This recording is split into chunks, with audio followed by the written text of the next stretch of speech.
তালুকদার, পিতা মৃত মোহাম্মদ মনসুর আলী তালুকদার, গ্রাম পোস্ট মল্লিকেরবে, রামপাল, বাগেরহাট। আমি দীর্ঘদিন যাবৎ শারীরিক অসুস্থতায় ভুগতেছিলাম। আমি বাগেরহাট কয়েকজন ডাক্তার দেখাই, সেখানে আমাকে বলে জন্ডিস।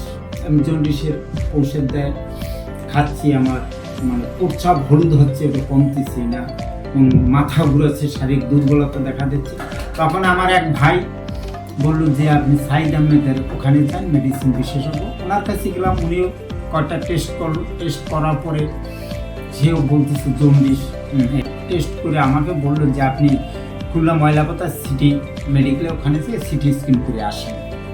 আমি এখানে সিটি স্ক্যান করে আবার সেই সাইদ স্যারের ওখানে গেলাম। ওখানে যাওয়ার পর সাইদ স্যারকে দেখালাম। সাইদ স্যার দেখে বলে আপনার তো টিউমার দেখা দিচ্ছে পিত্তে এবং কলিজার নিচে, তা আপনি ঢাকা মেডিকেল অথবা বঙ্গবন্ধু মেডিকেলে যান। আমার এক ভাগনা সরকারি কলেজে পড়বে স্যার, উনি বললো মামা আপনার প্রেসক্রিপশনটা নিয়ে আসেন একটু দেখি। তখন উনি দেখে ওনার এক সম্বন্ধী খুলনা আবু নাসেরে চাকরি করে ল্যাবে, ওনাকে মোবাইল দিলে যে এই বিষয়ে কোনো ডাক্তার আছে।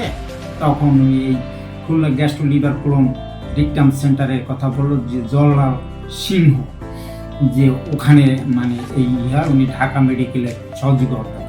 আসলাম এখানে এসে স্যারকে বললাম। স্যার বললো হ্যাঁ আপনার তো ওই টিউমার দেখা যাচ্ছে পিত্ত এবং কলিজার নিচে, এটা অপারেশন করতে হবে। তা স্যারের সাথে কথা বলে আমি বাড়ি থেকে টাকা পয়সা রোজগার করে নিয়ে এসে এখানে অপারেশন হইলাম।